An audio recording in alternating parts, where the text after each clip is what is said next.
Hello বন্ধুরা, আমি চম্পা। আমার চম্পাস ব্লগ ভিডিও চ্যানেল থেকে আমি ভিডিওটি শেয়ার করছি তোমাদের সাথে। আজকে তোমাদের সাথে যেটা শেয়ার করব সেটা হলো জবা ফুল গাছ নিয়ে। এই জবা ফুল গাছের আজকে বিশেষ কারণ হলো, যেটা শেয়ার করছি তোমাদের সাথে সেটা হলো ধীরে ধীরে রোদের তাপমাত্রা বাড়ছে, গরম পড়ে যাচ্ছে। এটা কিন্তু একদম আদর্শ সময় হলো জবা ফুল গাছের জন্য। এবার তোমাদের সাথে আমি শেয়ার করছি সেটা ধরো তোমাদের হঠাৎ করে দেখা যাচ্ছে কুড়ি আসা শুরু হয়েছিল, কিন্তু কুড়ি আসাটা বন্ধ হয়ে গেল, হ্যাঁ, অথবা পাতা হলুদ হয়ে হয়ে সব ঝরে পড়ে যাচ্ছে, বা কুড়িগুলি হলুদ হয়ে পড়ে যাচ্ছে। হঠাৎ করে দেখা যাচ্ছে এরকম হচ্ছে, তাপমাত্রাও বাড়ছে আর এরকম হচ্ছে।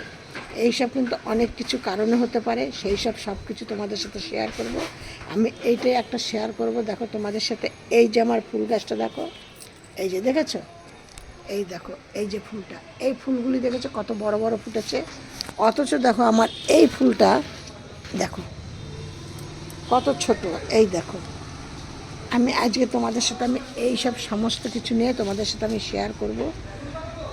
এবার তোমাদেরকে বলছি, আমার এই ভিডিওটি তোমরা একদম শেষ পর্যন্ত দেখবে, একটুকু বাদ দিয়ে দেখবে না। কেটে কেটে দেখলে পরে কিন্তু তোমরা বুঝতে পারবে না আমি কী নিয়ে তোমাদের সাথে শেয়ার করতে চাইছি।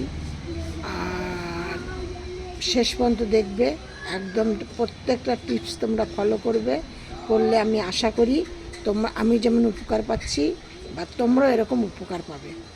এবার আমি তোমাদের সাথে শেয়ার করছি যেগুলো তোমাদের সবার আগে, প্রথমে যে পাতা হলুদ হয়ে পড়ে যাওয়া, কুড়ি হলুদ হয়ে পড়ে যাওয়া, ফুল ছোট হওয়া, এইসবের কিন্তু অনেক কিছু কারণ থাকতে পারে। অনেক কিছু কারণ হলো, হঠাৎ করে তোমাদের দেখা যাচ্ছে মাটিটা একদম ফাটা হয়ে যাচ্ছে, পুরো শুকিয়ে একদম মানে গাছটা ঝিমিয়ে যাচ্ছে। এই কারণে কিন্তু হতে পারে, যখন তোমাদের গাছটা ঝিমিয়ে গেল তখন তার জলের অভাব, সেই জলের অভাবের থেকে কিন্তু তোমাদের গাছে কুড়ি ওরকম ঝরে পড়ে যেতে পারে হলুদ হয়ে, পাতাও হলুদ হতে পারে। আবার হয়তো দেখা যাচ্ছে তোমরা মাটি ভেজা থাকতেই আবার তার উপরে আবার জল দিচ্ছ, তাতে কী হচ্ছে, তোমাদের গাছে এতটাই জল পেয়ে যাচ্ছে, তার থেকে শেকড়ের প্রবলেম হচ্ছে, শেকড়ের প্রবলেম হয়ে গাছ ধীরে ধীরে মারা যাচ্ছে। এও একটা কিন্তু প্রবলেম হতে পারে। আরেকটা, তার জন্য কী করতে হবে, যখনই তোমরা গাছে জল দেবে, তোমরা যদি হয়তো দেখছো যে মাটির ওপরটা তোমাদের মানে শুকনো হয়ে গেছে, কিন্তু তাহলেও হবে না, তোমাদের একটা কোনো কিছু দিয়ে একটা দেখতে হবে ভেতরটা ভেজা আছে কি না। এই হলো গিয়ে একটা কারণ। আরেকটা কারণ হলো, জলটা তোমাদের একদম পুরো বুঝে দিতে হবে। এবার তোমরা যদি কেউ এই সময়, মানে ধরো আজকে তো মার্চ মাসের 2 তারিখ হয়ে গেল, এই মার্চ মাসে কিন্তু তোমরা যদি এইসব কাজগুলো করো বা এইভাবে পরিচর্যা করো, তাহলে কিন্তু তোমরা মানে ফুল পাবে।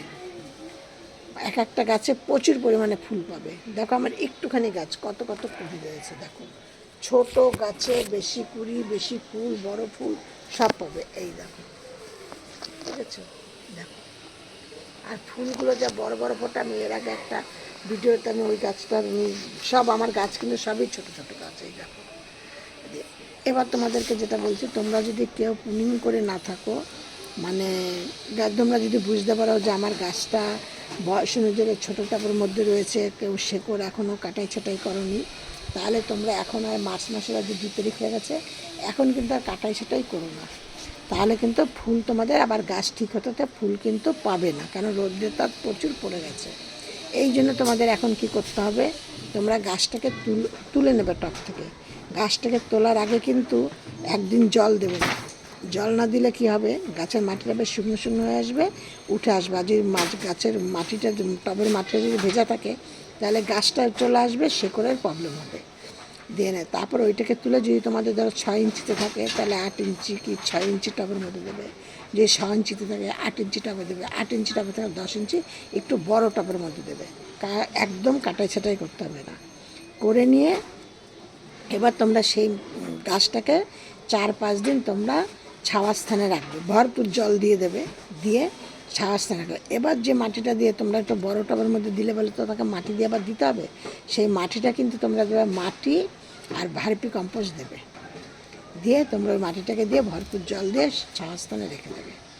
দিয়ে এবার 7 দিন কি 6 দিন ছাওয়ার স্থানে রেখে এবার দিয়ে এবার তোমাদের কী করতে হবে শোনো, তোমরা এবার গাছকে রোদ্রে রাখবে, এবং গাছ কিন্তু যতই রোদ্রে তাপ হোক বা যাই হোক, হ্যাঁ, তোমাদের গাছ কিন্তু মানে প্রতিদিনকে মিনিমাম 4-5 ঘন্টা 5-6 ঘন্টা কিন্তু রোদ্রের জায়গায় রাখতেই হবে।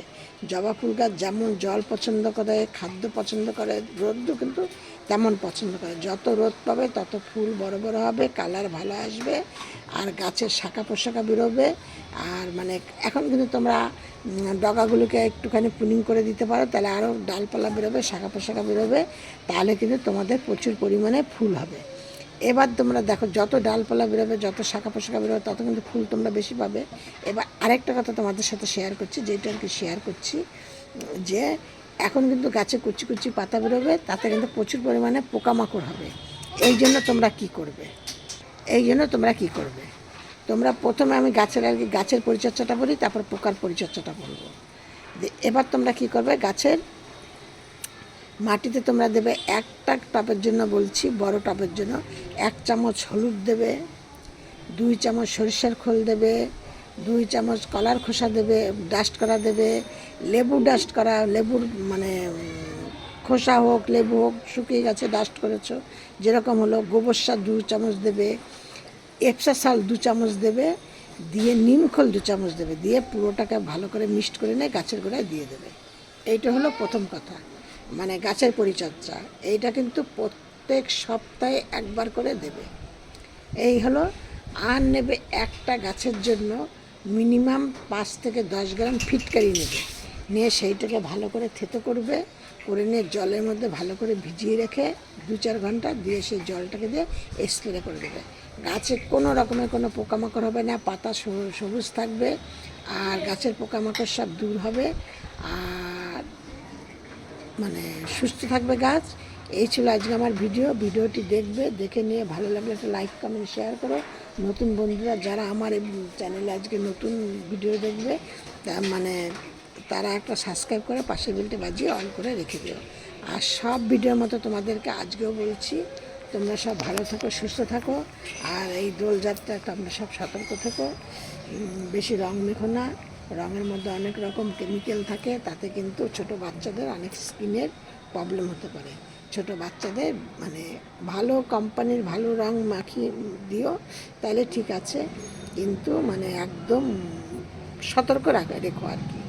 এই হলো আজকে আমার ভিডিও সব শেষে বলছি। এবার আমি আসছি, আমার ভিডিও একটু মনোযোগ সহকারে দেখো, এই জন্য তোমাদেরকে ধন্যবাদ।